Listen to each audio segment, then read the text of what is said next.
Today I'm doing an IPA. Terrible take. Just what was that? What was this?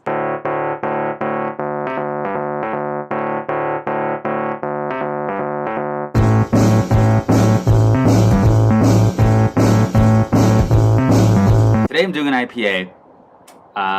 Nothing new here. Common style. Everyone's seen it. Most homebrewers have done it. Most people who like beer have tried it. Definitely a style that's probably most desired out of all the styles out there, I'd say. And it's my favorite style as well. I also have yet to nail down one consistently. I'm always trying different hops. There's so many different hops out there and so many different ways that you can do this. You can have a citrusy, you can have floral, you can have herbal, you can have dank. And I love all of it. I hate just sticking to like one specific thing. So I understand people can hate IPAs or get down on them because they're so common, because everyone does one and they all taste the same. But yes, if they're all citrusy, yes. If they're all just one-noted, yeah. But the combinations are endless.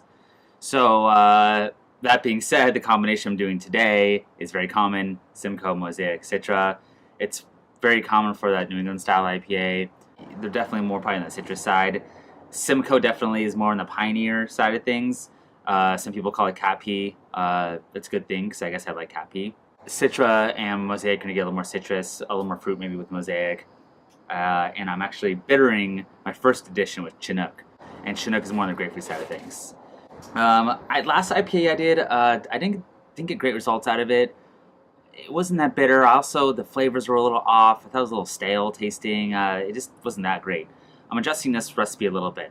I'm doing a little less on the steeping and a little more on the bittering side of things. So I'm doing my IBUs for the bittering, I think, are around 65, almost 70 in that range. And then I'm steeping for 20 minutes. So the idea here is to get a little more bitterness out of this, a little more bites. I'm also going to add some gypsum to the mash. Gypsum is calcium sulfate. And what gypsum does is it enhances the bitterness a little bit. My sulfates are already pretty high, which can add more is what enhances that bitterness. And I'm already pretty high there. I'm probably like 250 ppm. If you're going to get into like really old school IPAs, those sulfates can get like into the, I'm talking like way back in the 1800s, 1700s range. The Burton-on-Trent water, when they first were making IPAs, was like in the probably 500 ppm, maybe as high as 700 ppm range. So it was really high. When you're that high on that sulfate, you're probably going to get really like too much salinity to it, and it's probably not going to taste well at all. I'm going to cut my water in half with distilled water, and then add 1 gram of gypsum back into it. That should get me to about 200 ppm, at least in the past, that's what I've had. And then my calcium, I think, is going to be around 100. But I've heard people do like a 1-to-3 ratio with calcium to sulfate. So if your calcium is 50 ppm, your sulfate should be about 150 ppm. The grain profile for this is simple. It's just 2 row, about 8% flaked oats, 1% of honey malt. I did 2% last time. I smelled it at the homebrew store, and I just didn't. I didn't like the aromatics of it. Not that it was sweet. It just didn't. It smelled kind of odd to me. Like kind of like a sweet banana or something. So I dialed it back from 2% to 1%. I do have some USO5 from my 1 bottle of beer I did, or my 1 bottle attempt, and I do have that left over. That was about a week ago. I bottled that, maybe a week and a half. That's still going to be good yeast. It's fresh. Basically, it was a starter I made. So I'm pitching all of that should be just the right amount for my 2-gallon batch I'm doing today. I'm going to link the recipe below, or show below in my description. So take a look at that if you're interested. Obviously, I didn't cover it all in detail right now because it's a lot to go over if I went to every single hop addition and every single grain thing I'm doing. So yeah, let's get this brew day started.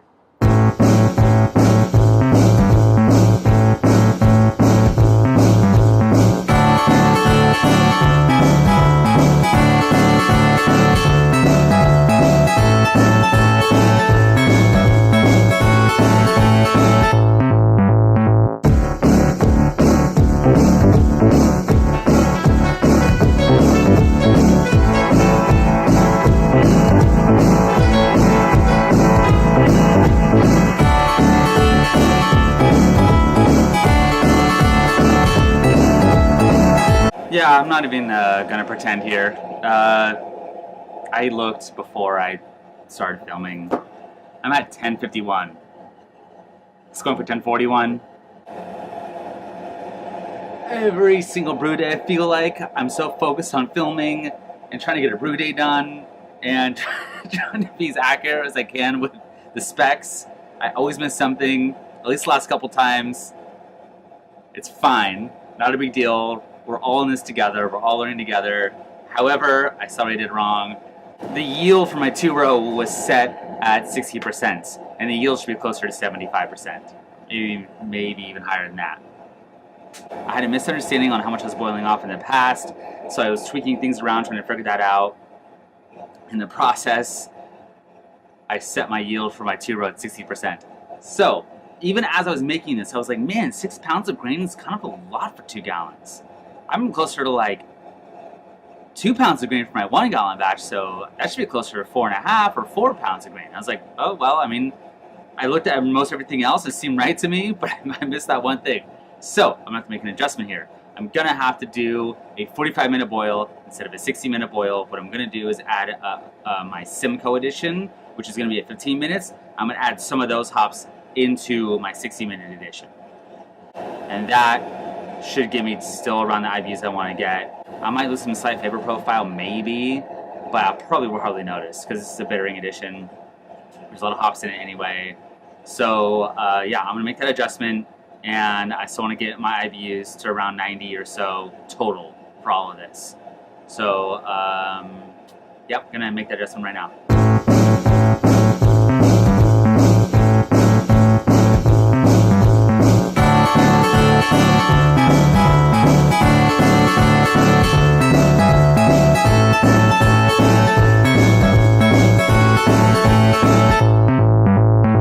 $10.62. Good, great, awesome. Let's go over 1063. No, I was going for 1065. So it's fair enough. I'm a hair short. So yeah, still relatively got what I want. Made that a good adjustment. It's all about making adjustments during the brew day. Things go wrong, which does happen. Apparently to me more than others, it seems like. But you know, it's all part of the process. It's all part of having fun and adventuring and learning and all that stuff.